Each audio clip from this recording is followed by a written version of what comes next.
नमस्कार साथियों, सामाजिक न्याय की अवधारणा में आज हम चर्चा करेंगे डॉक्टर भीमराव अंबेडकर के बारे में। 1891 में जन्मे डॉक्टर भीमराव अंबेडकर 1956 तक जीवित रहे।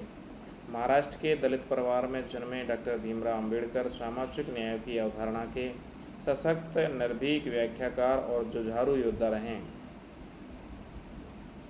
बड़ौदा नरेश सयाजीराव महाराजा गायकवाड़ की वित्तीय सहायता से वे न्यूयॉर्क स्थित कोलंबिया विश्वविद्यालय पहुँचे, जहाँ से एमए और पीएचडी की डिग्रियाँ प्राप्त की। लंदन से डीएससी एवं बार एट लॉ की डिग्रियाँ प्राप्त की। अनेक पदों पर रहे। तीनों गोलमेज सम्मेलनों में दलितों का प्रतिनिधित्व किया। 1942 से 1946 तक वायसराय की कार्यकारिणी परिषद के श्रम विभाग के सदस्य रहे। 1947 में संविधान सभा की मसौदा समिति के अध्यक्ष बने। देश की आज़ादी के बाद पहले विधि मंत्री बने। 1951 में नेहरू मंत्रिमंडल में हिंदू कोड बिल को लेकर उन्होंने त्यागपत्र दे दिया नाराज होकर। 1956 में बौद्ध बने और इसी वर्ष उनका निधन हो गया। डॉक्टर भीमराव अंबेडकर का 1956 में निधन हो गया। उनके जीवन की सबसे महत्वपूर्ण घटना है 1932 का पूना पैक्ट, जो उन्होंने गांधी जी के साथ किया था।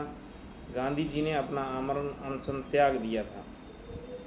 इस पैक्ट के बाद उन्होंने दलितों के उत्थान और सामाजिक न्याय के लिए कड़ा संघर्ष किया। भारत रत्न की उपाधि से मृत्यु के उपरांत डॉक्टर भीमराव अंबेडकर को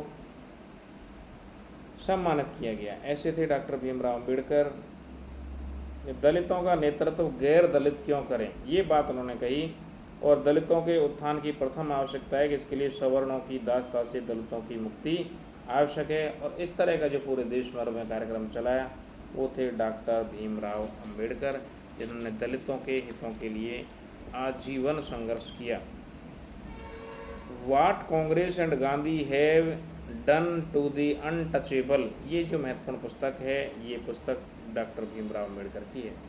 सामाजिक स्तर पर डॉक्टर भीमराव अंबेडकर ने वर्ण व्यवस्था का घोर विरोध किया है।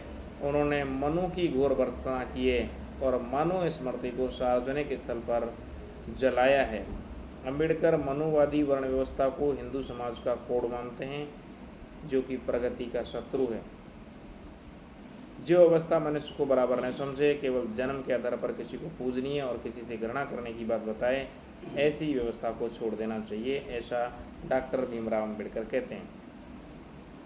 प्रत्येक व्यक्ति को ज्ञान की आवश्यकता है। प्रत्येक व्यक्ति धन चाहता है। धर्म जो इसकी परवाह नहीं करता, केवल कुछ लोगों को ही शिक्षा का लाभ उठाने की अनुमति देता है, शेष को निरक्षर रखना चाहता है, ऐसा धर्म नहीं है।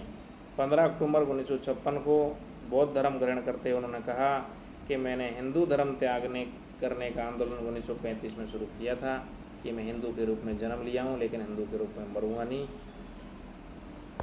ये इनकी प्रतिज्ञा पूरी हुई और इन्होंने जिस वर्ष इनकी मृत्यु हुई उसी वर्ष डॉक्टर भीमराव अंबेडकर ने बौद्ध धर्म को अपना लिया। ऐसे थे डॉक्टर भीमराव अंबेडकर, जो संविधान की प्रारूप समिति के अध्यक्ष रहे हैं। धन्यवाद।